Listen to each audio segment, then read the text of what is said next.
Check your worship. Amen. Have you ever eaten at an expensive restaurant for a special occasion? There you are, all dressed up with 3 different forks, fine china and crystal. I never understood it all, but anyway. You are very careful not to embarrass yourself by spilling anything or doing anything inappropriate. Now compare that to eating a meal at home.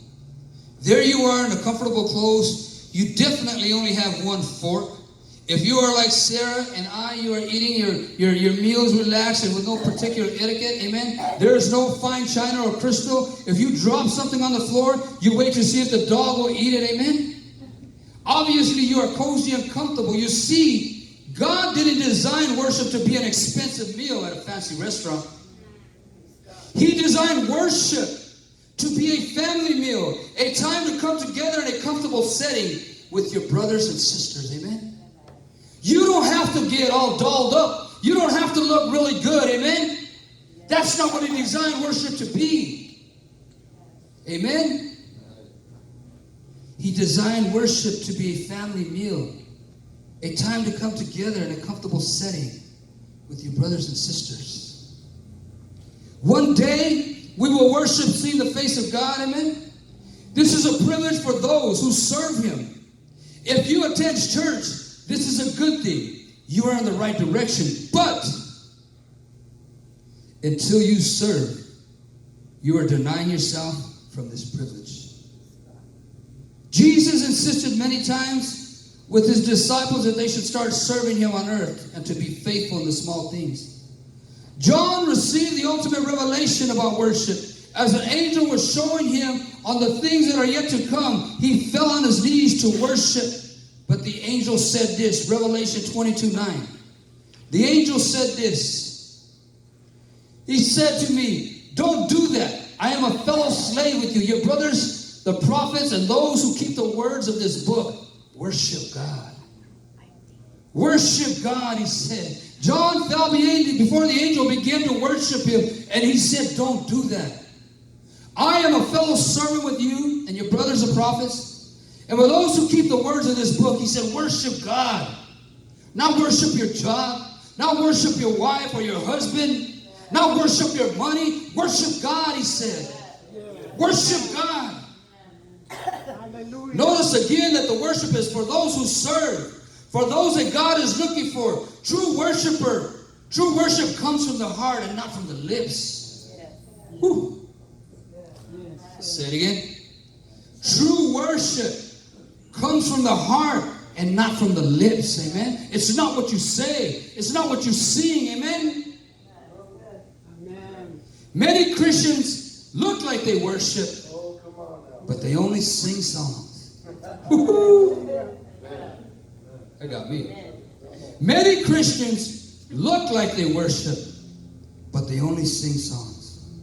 A true worshiper has a character like Daniel that moves heaven and earth. A true worshiper is humble like John, that is ready to serve God in the most difficult circumstances. Have you ever been at the airport, ready to board the plane, and you are in a crowd ready to pass the gates? But you can't fly without a ticket and proof of citizenship, amen? You can't fly without giving them a ticket and proof of citizenship. I'm telling you that in the heavenly realm, the proof of citizenship is in the heart of worship. And not the church membership card. Not just being a church member. To get into heaven, you better have proof of citizenship. And that's in the heart of worship. Amen. See, not everybody's going to get to heaven. I pray that everybody here does, but not everybody's going to get to heaven. Amen? He says in the book of Matthew chapter 7, not all those that say, Lord, Lord, shall enter into the kingdom of heaven.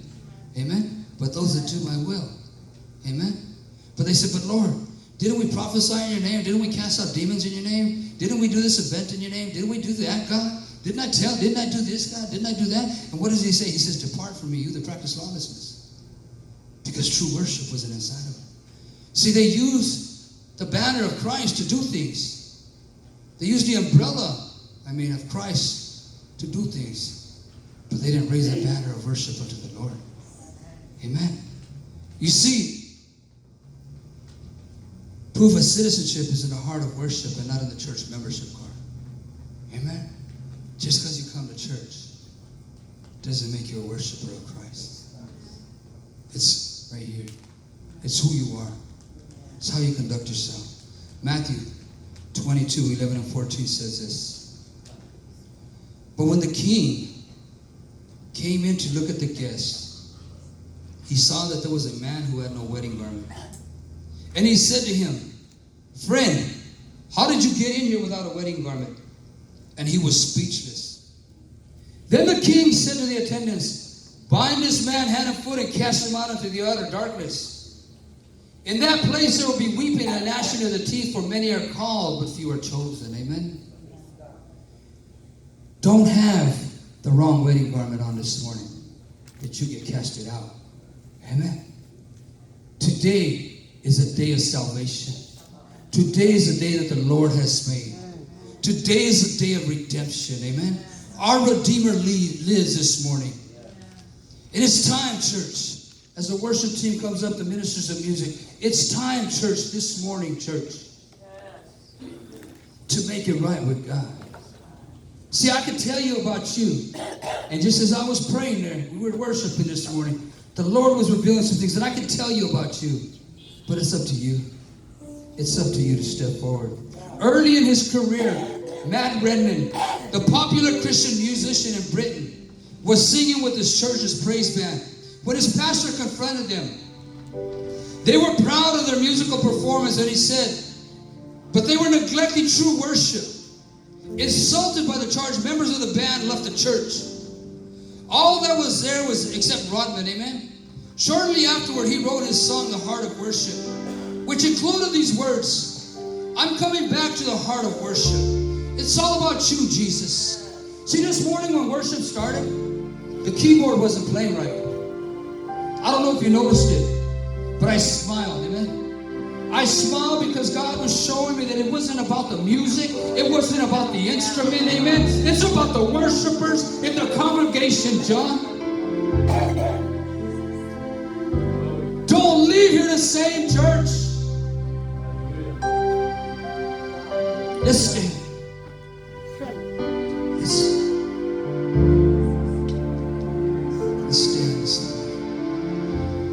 Let's stand in the presence of God. Just come back. Come back.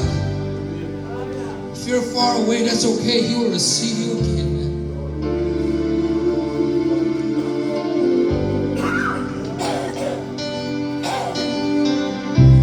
Minister music, I'm going to play right now.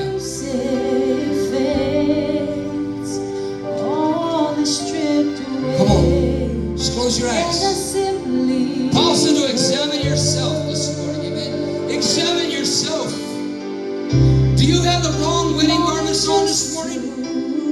Will Jesus cast you out because you got the wrong wedding garments on this morning? Can he see that you are a true worshiper and he calls you friend?